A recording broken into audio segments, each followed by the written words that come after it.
स्वागत है मित्रों आप सभी का। सफ़र की हद है वहाँ तक कि कुछ निशान रहे। सफ़र की हद है वहाँ तक कि कुछ निशान रहे। चले चलो कि जहाँ तक ये आसमान रहे। चले चलो कि जहाँ तक ये आसमान रहे। ये क्या उठाए कदम और आ गई मंजिल।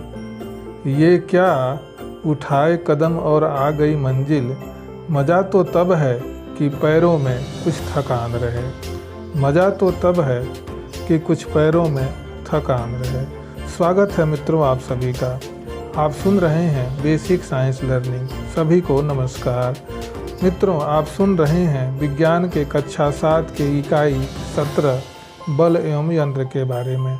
आज हम भाग 4 में कुछ बिंदुओं पर चर्चा करेंगे।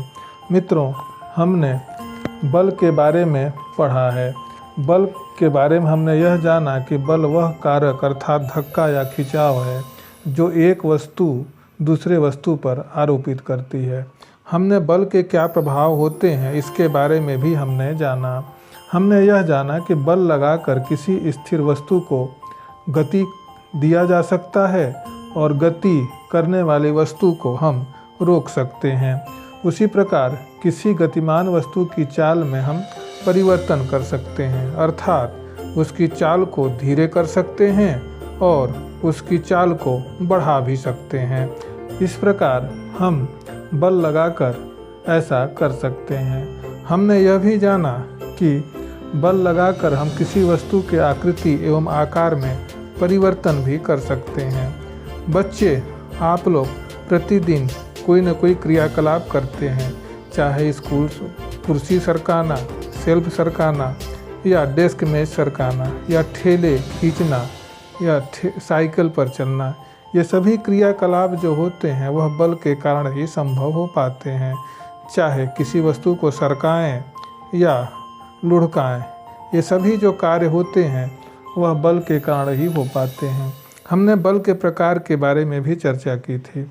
हमने बल के 2 प्रकार बताए थे, एक संपर्क बल और दूसरा असंपर्क बल।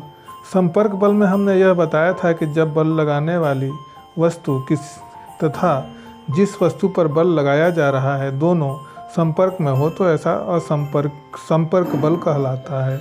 इसी प्रकार असंपर्क बल में सीधे एक दूसरे के संपर्क में नहीं होते। अब हम संपर्क बल के कुछ बलों के प्रकार के बारे में बात करेंगे। जैसे असंपर्क बल जो होते हैं वह गुरुत्वीय बल। गुरुत्वीय बल ऐसा है कि पृथ्वी प्रत्येक वस्तु को अपनी ओर केंद्र की ओर आकर्षित करती है। पृथ्वी के इस आकर्षण बल को हम गुरुत्व बल कहते हैं या गुरुत्वाकर्षण बल कहते हैं, जिसे ग्रेविटेशनल फोर्स भी कहा जाता है। सभी वस्तुओं पर गुरुत्व बल कार्य करता है और गुरुत्व बल के लिए वस्तु एवं पृथ्वी के बीच प्रत्यक्ष संपर्क हो ऐसा आवश्यक नहीं है। हमारे सौरमंडल या ब्रह्मांड में जितने भी पिंड होते हैं सभी पर अलग अलग प्रकार का गुरुत्वीय बल कार्य करता है। किसी पिंड में गुरुत्वीय बल अधिक होता है तो किसी पिंड में गुरुत्वीय बल बहुत कम होता है। इस प्रकार लेकिन सभी पिंडों में, सभी आकाशीय पिंडों में गुरुत्वीय बल कुछ न कुछ अवश्य होता है। यह हम कह सकते हैं कि इसकी खोज सबसे पहले न्यूटन ने की थी। इस जो सेव को नीचे आने पर उन्होंने किया था। अब हम बात करते हैं चुंबकीय बल। चुंबकीय बल वह बल है, इसका उदाहरण जैसे चुंबक लोहे को कीलों को अपनी ओर आकर्षित करते हैं। आखिर ऐसा क्यों होता है? चुंबक द्वारा कीलों पर जो लगाया गया बल होता है उसी को हम चुंबकीय बल कहते हैं। किसी चुंबक द्वारा किसी अन्य चुंबक तथा चुंबकीय पदार्थों पर जो लगाया गया बल होता है वही चुंबकीय बल कहलाता है। चुंबक जो होते हैं वह मुख्य रूप से 2 प्रकार के होते हैं, एक प्राकृतिक चुंबक और दूसरा विद्युत चुंबक। प्राकृतिक चुंबक जो होता है वह अस्थायी होता है और उसमें गुण सदैव चुंबकीय गुण जो होंगे वह अस्थायी होंगे और उससे जो धात्विक पदार्थ जैसे लोहा या कोबाल्ट निकिल वाले जो पदार्थ होते हैं वे उस प्राकृतिक चुंबक से चिपक जाते हैं। अब हम बात करते हैं विद्युतीय बल की। हमने आसमान में बादलों की गड़गड़ाहट और बिजली चमकने की आवाज़ देखी होगी। यदि हम किसी गुब्बारे को अपने बाल से रगड़ करके हम उसके पास छोटे छोटे कागज़ ले जाएं, तो क्या देखते हैं कि गुब्बारे से छोटे छोटे कागज़ चिपक जाते हैं। यही प्रक्रिया हम स्केल को अपने बाल से रगड़ कर वहाँ कागज़ ले जाएं, तभी यही प्रक्रिया होती है। इसी प्रकार हम दो गुब्बारों को भी रगड़ करके ले आएँ तो दोनों गुब्बारे एक दूसरे के से चिपकने लगते हैं। उसी प्रकार बाल से भी गुब्बारे चिपकने लगते हैं, क्योंकि दोनों बाल और गुब्बारे दोनों आवेशित हो जाते हैं। यही प्रक्रिया वान डी ग्राफ जनरेटर को पकड़ने से हमारे बाल खड़े हो जाते हैं। तो ये रहा विद्युतीय बल का उदाहरण। इसी प्रकार ये असंपर्की बल 3 प्रकार के हो गए, गुरुत्वीय बल, चुंबकीय बल और विद्युतीय बल। अब हम बात करते हैं घर्षण बल का दैनिक जीवन में क्या उपयोग है। हम घर्षण बल के कारण ही चलते हैं, दौड़ते हैं, उठते हैं, बैठते हैं, ये सभी क्रियाकलाप करते हैं। यह घर्षण बल के कारण ही संभव है। यदि घर्षण बल नहीं होता तो हम ये सभी क्रियाएं नहीं कर पाते। इसी प्रकार चाहे वह स्केटिंग हो या सामान को एक जगह से दूसरी जगह ले जाना हो या घोड़ा गाड़ी का प्रयोग हो, इन सब में हम मुख्य रूप से घर्षण बल का प्रयोग होता है। घर्षण बल 2 सतहों के बीच लगता है। पेंसिल तथा कागज़ के बीच घर्षण बल के कारण ही लिखना संभव हो पाता है। घर्षण बल जिसे हम फ्रिक्शनल फोर्स भी कहते हैं। हम पेन द्वारा भी कागज़ पर लिखते हैं, यह भी घर्षण बल के कारण ही संभव हो पाता है। यदि घर्षण बल नहीं होता तो कागज़ पर लिखना संभव नहीं हो पाता। माचिस की तीली को जब माचिस की सतह पर रगड़ा जाता है तो माचिस जल उठती है। ऐसा क्यों होता है?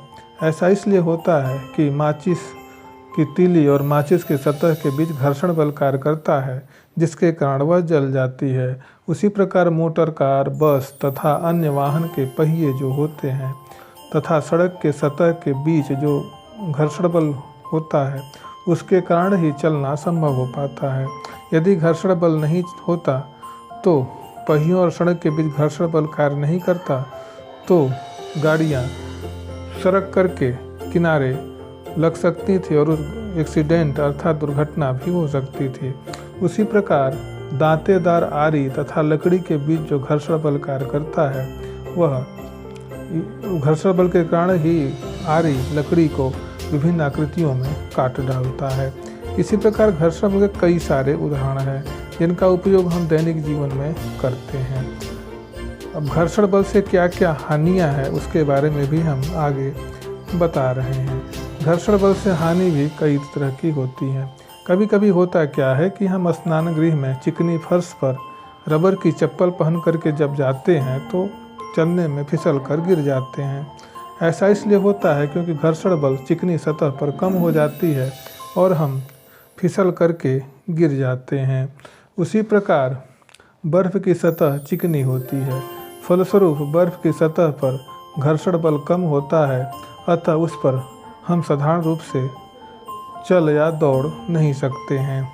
यह जहाँ बर्फ़ जमी होती है वहाँ पर संभव नहीं हो पाता। इसी प्रकार कई ऐसे उदाहरण हैं जहाँ पर घर्षण बल से हानियाँ होती हैं। घर्षण बल के कारण स्केटिंग करने वाले चल नहीं सकते जब तक उसमें स्केटर या स्केटिंग करने वाली चीज़ों को न लगाएं। घर्षण बल के कारण ही वाहन के पहियों के टायर घिस जाते हैं और जल्दी खराब हो जाते हैं। इसलिए उसमें घर्षण बल कम करने के लिए हम क्या करते हैं, घर्षण बल बढ़ाने के लिए हम पहियों में दांतेदार खांचा बनवाते हैं। जमीन तथा जूते के बीच घर्षण बल के कारण ही जूते का तलवा घिसकर टूट जाता है।